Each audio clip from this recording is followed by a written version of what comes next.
9 days from right now at 8 p.m. Eastern Time, the window that decides your January 2027 payment will get closed. Last week, I showed you that CMS is going to score the same submission twice under two different rulebooks and reach back into the money they've already paid you. Today, I'm going to show you how much of that money is actually yours. Here is what makes this a hard one. CMS built these two exclusions asymmetrically. For one of them, CMS created a brand new reason code. And the other one, CMS buried that in an already existing reason code. That one, nobody's going to count for you. 9 days, let me show you how you can count. I am Dr. Prince Baawuah. Let's get into Medicare Advantage risk adjustment made easy. Over this past month, we have been going through the payment year 2027 risk adjustment payment.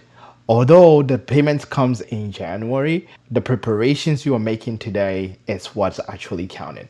In week 1, we looked at the initial run overall and the data sets that goes into the initial run and the deadline that is closing at September 4th next week at 8 p.m. It buys you your January through June 2027 payment. In week number 2, we looked at the January check that has 3 ingredients: the diagnoses, the August 2026 LTI status, and the January 2027 low income status. Week number 3, which was last week, we looked at the 2 exclusions that were finalized, but it's been delayed. And we looked at how you can understand that as what is coming in for your January through June and what will come in through mid-year. But get in the scope of that. But today we want to scope and re-anchor the exclusions a bit as pertaining to 2026 dates of service, so that the exposed half of your initial window, the 6 months, not 12, you can count it right in your analytics. Present rule number 1, the whole encounter, not or nothing. CMS in the memo referenced that in instances where one or more of the risk adjustment eligible lines did not have a modifier 93 FQ, all the header diagnoses will be included for risk adjustment. And this is not anything changing. This is pertaining to the audio only services. So in plain English, CMS uses the same all or nothing methodology for professional and in identifying diagnoses that are eligible for risk adjustment. And that same methodology is being applied here. So if you have multiple lines, in plain English, the exclusion only bites when every risk adjustment eligible line on the encounter was audio only. So you have all audio only and all of them are accepted, then the header diagnoses do not make it to the risk adjustment eligibility. But if at least one line do not have audio only and is accepted, then the whole header diagnoses also make it in. For example, if you have 3 eligible lines, 2 carry modifier 93 and 1 is in person, and that one in person is accepted on the MAO 002, then it helps trigger all your header diagnoses being included for risk adjustment. Note that risk adjustment eligible is doing the real work in terms of if there is one line that passes. If that one line got rejected, then all the accepted lines, if they are all audio only, they will not make it. As you look deeper into the data, you want to keep that in mind as you look at your submissions that include some or all audio only services. Now, also looking at the professional and institutional outpatient encounter records, chart review records, and fee-for-service claims, CMS names all of them, right? CMS is including them 2026 date of service inside your initial, that is January through June. And for PACE and non-PACE, this is not carved out at all.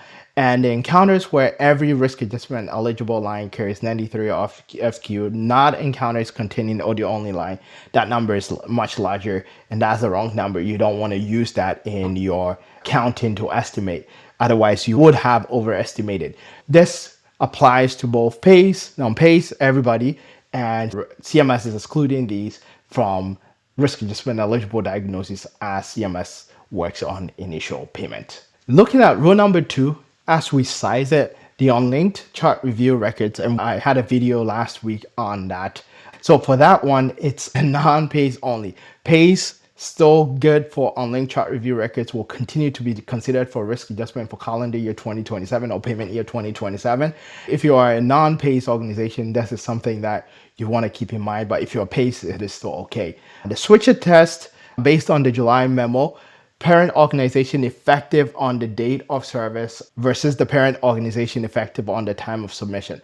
So as you keep that in mind, the parent org, not the contract. Moving a member between two or more of your contracts, if they do not share the same parent org, will not qualify.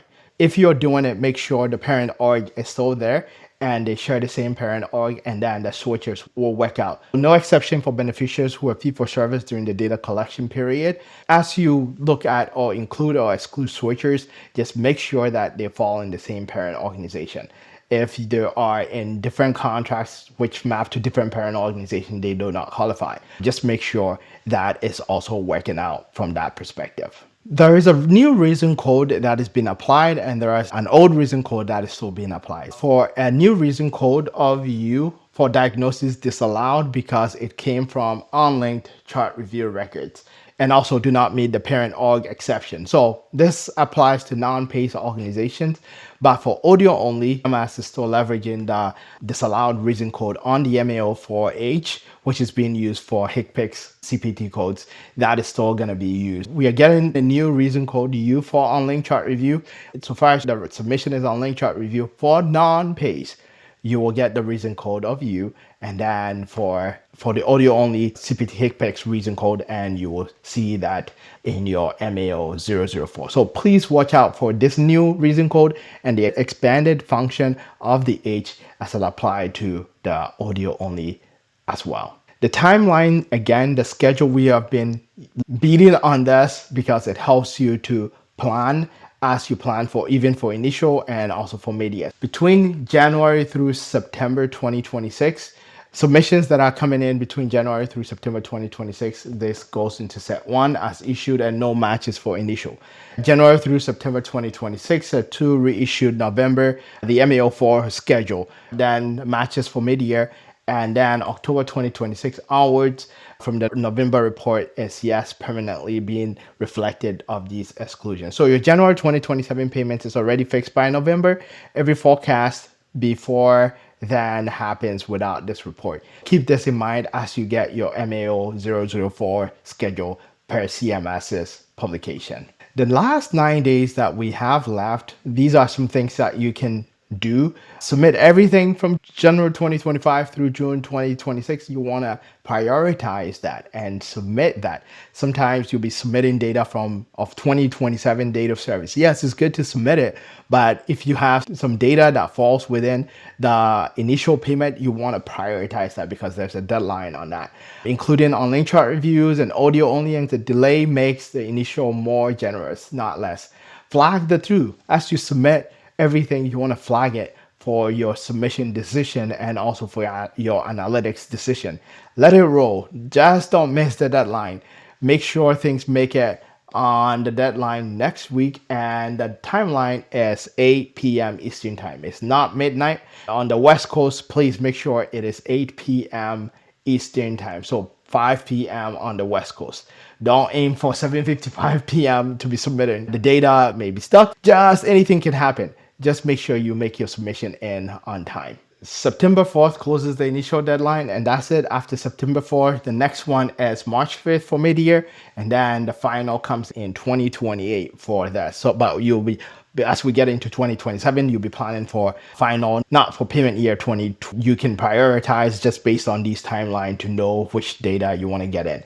Deletes only after the deadline, you can still continue to submit deletes. Deletes are not initial, mid-year, final. You can continuously submit deletes. It's only after the final deadline that additional ads do not count towards your risk score, but deletes, you can continually submit deletes. And this is what we have covered through this series. If you are new joining us, I'll encourage you to go through the first one through the sessions.